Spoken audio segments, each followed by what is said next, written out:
What's up, everybody? Welcome back. We're here with some more NFL DFS picks and lineup advice for DraftKings and FanDuel. This time for the single game showdown slate on Thursday Night Football. It's week 16. Fantasy playoffs are heating up. Tonight's matchup is the Denver Broncos and the Los Angeles Chargers. Welcome, I'm Brian Jester, co-founder here at Occupy Fantasy. Single game $1 million winner. In this video, we'll talk about the injuries that impact tonight's slate, some low-risk lineup construction tips and core plays, and then strategies, picks, and ideas to help you win those biggest prizes that DraftKings and FanDuel have to offer for tonight. So let's not waste any time. Let's jump into it. Actually, I will waste a little bit of time. There is a 2-game slate on Saturday. I'm planning on recording a video with Jack probably tomorrow night, Friday evening. So make sure you're subscribed here on the channel. It's free to do so. On YouTube, just click subscribe. You'll get notified when we post the videos for that short slate on Saturday. The main slate that our NFL writer Chris will post for Sunday's slate, and then the Christmas slate, 2-gamer, next Wednesday. Monday Night Football next week, all kinds of slates on crazy days. So subscribing is the best way to get notified when we post the videos here on YouTube for you to listen to. All right, let's talk about tonight's slate, Denver and the Chargers.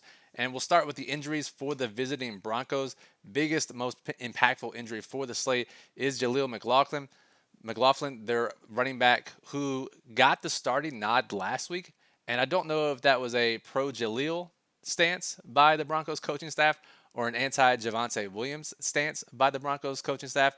Either way, Jaleel is out tonight and will not be playing. So what that means is likely more work for Javonte Williams, likely more work for Audric Estime, their rookie running back, who they've tried to get some work in and out throughout the season. And they'll probably call up Blake Watson from the practice squad to get some work as well. And knowing the Broncos coaching staff, I would not be shocked to see Watson actually get some touches in this game. If we look at last week, Jaleel went down late in the third quarter. Despite that, Javonte still outsnapped him pretty heavily. 34 snaps for Javonte, 15 for Jaleel, 13 for Audric Estime. And how we expect this to shake out is anyone's guess. The most likely outcome is Javonte Williams dominates the backfield. Audric Estime fills in and splits that role, that secondary role, and then Blake Watson maybe gets a touch or two. But again, if that was an anti-Javonte Williams take with Jaleel starting last week, it could be Audric Estime getting the bulk of the work tonight. It's a very fluid situation, tough to tell. We'll monitor beat reporters and pregame reports to see if we can get any indication of how we expect this backfield to shake out. On the Chargers side, quickly, defensive injury, Elijah Molden is out there, free safety. He kind of plays all over. So a little bit of a downgrade for their defense. He does play deep as well, that deep safety, which just means we have an extra chance for Marvin Mims to bury us with another 97-yard touchdowns on a showdown slate tonight. But the biggest injury that we have to watch is the tight end situation for the Chargers. Now, Will Dissly remains out. Remember, he was starting there for a stretch when Hayden Hurst got hurt. Then once he was out, Stone Smart came in and started performing pretty well. Stone Smart, let's find him here. 4,200 on DraftKings, 9 targets over the last 2 games, and really 9 targets over the last 5 quarters, basically, for Stone Smart, and has gotten the praise from the coaching staff for his hard work and how he's played so far. But Hayden Hurst is expected to be activated off injured reserve today. Now, Hurst, if you remember, was the starter weeks 1 through 4. Then he got kind of banged up. Well, Dissly became the starter, and the Hurst has been on injured reserve ever since week 10. This is an interesting situation. If we look at just snaps last week, right? Let's take Hayden Hurst out of the equation for a second. Snaps last week, it was Stone Smart, 29. It was Tucker Fisk, 6. And it was Eric Tomlinson with just 4 snaps. Now, Hayden Hurst ran 55% plus of the routes in weeks 1 through 4. It's not like he was running 80% plus of the routes. So that's an interesting number there. But then I was doing some detective work, trying to figure out if Hayden Hurst is going to jump back into that 50% role. I think there are two reasons why Stone Smart remains the lead tight end tonight for the Chargers. The first is, again, the coaching staff comments. Greg Roman, the offensive coordinator, was singing praise for Stone Smart, said he's earned this opportunity. Kind of seems like he's going to get the starting nod, just based on the coach's comments. But then 2, Hayden Hurst, right? So let's go to Hayden Hurst. So the starter weeks 1 through 4, then got banged up a little bit. If I can find Hayden Hurst, here he is. He returned in week 9 with full practices, by the way, which I think is an important caveat because he got in full practices this week. My initial thought was, well, if he was limited in practice those 2 weeks he came back, maybe that's a reason why he didn't play that many snaps. But came back week 9 and week 10, Week 9, ahead of Week 9, had full practices and was questionable to play, but played. And then Week 10 was fully off the injury report. In those two games, he only played 14% of the routes and 15% of the routes, or ran 14% of the routes and 15% of the routes in those two games. Lost his starting job to Will Dissly as a result. Now, Hayden Hurst is an older guy. I think when we put everything together, it seems like Stone Smart is still the guy we want for the tight end room from the Chargers. Now, this could change. We could be wrong. We're dealing with incomplete information. But the field believes this as well. Stone Smart is going to be extremely popular, and Hayden Hurst is going to be basically unowned at $1,600. So a chance for some leverage and some uncertainty, both in the Denver backfield and in the Chargers tight end room for tonight. All right, let's talk about low-risk contests. 50-50s, double-ups, head-to-heads is where we can jam in our core plays, and we can use these core plays from our low-risk lineups in our high-risk lineups as well. And typically, we like to play both quarterbacks, both running backs, if you've been watching the videos all season long to lock up all the scoring, play any obvious values. That strategy tonight would be something like this, right? Bo Nix, Justin Herbert. It would be Javonte Williams, who we expect to get the bulk of the work without Jaleel. And then it would be one of Gus Edwards and Kamani Vidal. The problem is, these guys are splitting work. Gus Edwards has been hashtag not great. And it seems like their workload split is game script driven. You look last week when they got blown out by the Buccaneers, Gus Edwards played just 14 snaps. Kamani Vidal played 35 snaps. Now, Chargers are favored to win this game, so it could mean more of a Gus effort, but we really don't know how this is going to shake out. Vidal certainly has more juice, more pass blocking ability, and basically has every edge over Edwards aside from experience. And experience just in general and experience in this offense. So I guess if you're choosing between the two, you want Vidal, but it wouldn't shock me to see Gus Edwards get 15-plus touches in a game where they control. Very tough to tell. And again, not really guys we want to play in low-risk lineups as a result. So that makes it tough. Plus, we have the uncertainty with Hayden Hurst and Stone Smart. Stone Smart is going to be the most popular value tonight at $4,200 on DraftKings. So he'll be a staple in most of the field's low-risk lineups. So you probably want something like this. Stone Smart, one of the stud receivers, whether it's Cortland Sutton or Ladd McConkey. And then you have 4,000 left, and you can play Devon Vele.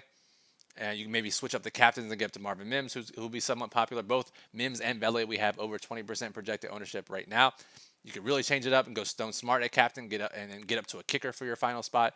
So I think some combination of this, both quarterbacks, Javonte Williams, Stone Smart, and then one of the stud receivers is probably the way to go for low-risk contests on DraftKings tonight. It's not great by any means because we have the uncertainty in basically every positional room, the running backs on both teams and the tight ends for the Chargers. So not a great low-risk night as a result. If we go over to FanDuel, it's a little easier and a little more concrete of a story to tell because of the pricing, right?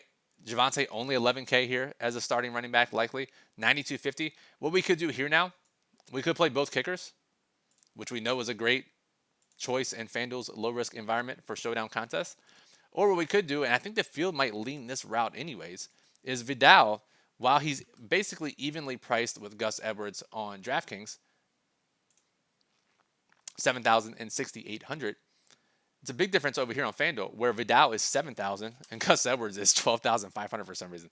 So Vidal will be a popular low-risk play as a result. So you could play something like Vidal, and now you can play, let's say a kicker here, let's say Cameron Dicker, and now you could play Ladd McConkey or Cortland Sutton. And I think this might be a little bit better than playing Javonte Williams at 11K, but I think both are very viable approaches. Either way, that group of players, these guys plus Javonte plus one of Sutton and McConkey are the core plays for FanDuel tonight.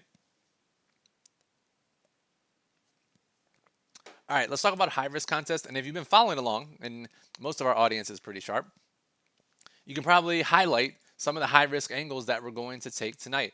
Before we get into the specific angles, we have to talk about the one underperforming wide receiver on tonight's slate, and that is none other than Cortland Sutton, who has been expected to have scored around 42 fantasy points the last 3 weeks, has scored 14 points less than that. And it's kind of crazy, right? Because you look at, obviously in week 12, put up the huge 30-point game. But they had the bye in week 14, which factors into these calculations a little bit. So I'm going to take that back, what I just said. He's been expected to score 42 fantasy points over the last 2 games and has underperformed by 14 points, which is a big reason why he's on this list. Now, if this sample went back a little further, he might not be on the list because of his big game in week 12. But you look at his 18 targets over the past 2 games, caught just 3 for 32 yards last week against Indy. He is on the underperforming list, which may look kind of crazy for someone with this game logs, but he's expected to have a stealing game based on his usage. So Cortland Sutton, a guy that we will play heavily tonight at captain and at MVP. So let's go through these uncertain situations and how we can approach them in high-risk contests. Let's start with the Broncos backfield. Right now, we have Javonte Williams, 30% plus projected ownership on DraftKings. We have Audric Estime, who is $5,600. He's kind of in that weird spot that anytime we see in that 5 to 6K spot, if we have some value, those guys get squeezed in terms of ownership, and they end up less popular as a result. That'll happen with Audric Estime. I think it's a fantastic play. And again, projections aren't going to find this, right? Projections are just going to flat out put Javonte Williams with a little more work, Audric Estime with a little more work, maybe Blake Watson with a touch or two. But projections aren't going to account for the uncertainty in the fact that Estime could lead this backfield tonight. There have been different points throughout the season where they've said they want to get Estime more involved. If you look at expected fantasy points, Javonte Williams is one of the worst performing running backs this year. And I'm sure the coaching staff knows that and sees that as well. So if that's the case and we get Estime at a cheaper price tag and a half the ownership of Javonte Williams, that is what true dreams are made of in high-risk contests. So Estime over Javonte, fantastic high-risk play. Will it pan out? Do we know for sure that'll happen? No, obviously not. If we did, his ownership would be much higher. But we're looking for situations that are very uncertain, especially this late in the season. Rookies tend to come on later in the second half of the year, and we see that time and time again. Estime fits the bill there in a perfect situation where one of his backfield mates is banged up. Audric Estime, and I can see him at captain as well. We talked about captaining Stone Smart to fit in an extra stud in low-risk contests. Captaining Audric Estime on DraftKings in high-risk contests allows you to fit an extra stud, and he's going to be like 1% owned at captain. So a really fantastic play if you're willing to take on the risk and the uncertainty in the Broncos backfield. Talked about the Chargers backfield, just as uncertain. As a result, neither one will be that popular on DraftKings. Maybe Vidal a little more popular with his pass catching. On FanDuel, no one's going to play Gus Edwards at 12.5 when you could play McConkey, Sutton, Javonte, any of the secondary receivers for the Chargers or the Broncos. So it's interesting because you could play Gus Edwards. If they control this game, he's going to be less than 20% probably on both sites. That actually feels worse to me than playing Estime, despite Edwards probably being guaranteed for more touches, just because Edwards is, one, more expensive, but two, hasn't looked great, hasn't been that efficient this year, and Estime has a chance, at least as a younger guy, to be more efficient with his touches. But either way, all this is saying, if you're playing multiple lineups, Gus Edwards is a guy that we can get overweight on because he will be low owned because of his price tag and because of his expected efficiency. Talked about the Chargers tight ends. Let's hit it back just one more time. Industry projections, and as a result, field ownership right now, have Stone Smart as the slam dunk play. Again, 4,200 on DraftKings. Stone Smart on FanDuel, 7,500. So extremely cheap over there as well, and will be somewhat popular as a result. Stone Smart is, in the field and the industry's opinion, absolute no-brainer, the guy that's going to start at tight end tonight. That's the way I lean as well. I don't think it's as certain as the industry projections are making it. As a result, we can play Hayden Hurst at super low ownership at $1,600 on DraftKings. Hurst on FanDuel is the min price at $5K. Not that we need salary savings on FanDuel today. But Hayden Hurst at a 10th of the ownership of Stone Smart is a great pivot as well. If you believe, if you have some indication, or maybe we get a pregame report that Hayden Hurst is going to go back to his starting job over Stone Smart. I don't think it's going to happen. Industry for sure doesn't think it's going to happen. But that conviction by the industry is where we can get a little different and take advantage of the potential leverage in high-risk contests. Finally, let's talk about captains and MVPs. On DraftKings, it's basically going to be like 80%, if not more. Bo Nix, Justin Herbert, Cortland Sutton, Ladd McConkey. These top four guys that you see at the top of the salary table on DraftKings. Everyone else is going to be under 10%. Maybe Javonte sneaks in. But that means we can only compete with 20% of the field if we're right. If we play Javonte, Chargers running back, Joshua Palmer, Audric Estime, Stone Smart, Marvin Mims, Devon Vele, kickers, defenses. I think it's a very clear slate to play a lower-owned captain, especially when we have this concentration. Yes, Cortland Sutton, underperforming wide receiver. If I'm going to play one, it's going to be Cortland Sutton. And again, maybe you maybe you don't like the lower owned guys. Again, this goes down to your personal preference and building lineups and see what fits and what doesn't. And this is a great time to remind you that the lineup builder at Occupy Fantasy is a great tool to use this. I'm going to use it tonight, as I do on every single slate. And if you fit these guys in, you might find that you can play these popular captains and have 2 low-owned guys in your flex, or maybe more, and be perfectly comfortable with how those lineups look. But if you're building lineups with these popular captains and you can't seem to find lower-owned players or differentiated enough lineups with those guys, then that may be your sign to switch down to the lower-owned captains. On FanDuel, it's going to be Bo Nix and Justin Herbert 70-75% MVP. Here, it's very clear. Just play the underperforming wide receiver MVP at Sutton in the largest high-risk contest. Very, very, I mean, it could not be any clearer on when to play an underperforming MVP. We have less than 10% projected ownership on FanDuel at the MVP spot. Slam dunk play over there. All right, guys, that'll do it for this video. Our daily plug will be out this afternoon. Our writer Bismo will give you his rankings for the slate, low-risk lineup construction tips, lineup-specific construction tips for different contest types on FanDuel and DraftKings. So it goes way more in depth than I do here in this video. Some more slate notes and statistics that you'll want to consider when building your lineup. So go check that out. The link is in the description below at OccupyFantasy.com.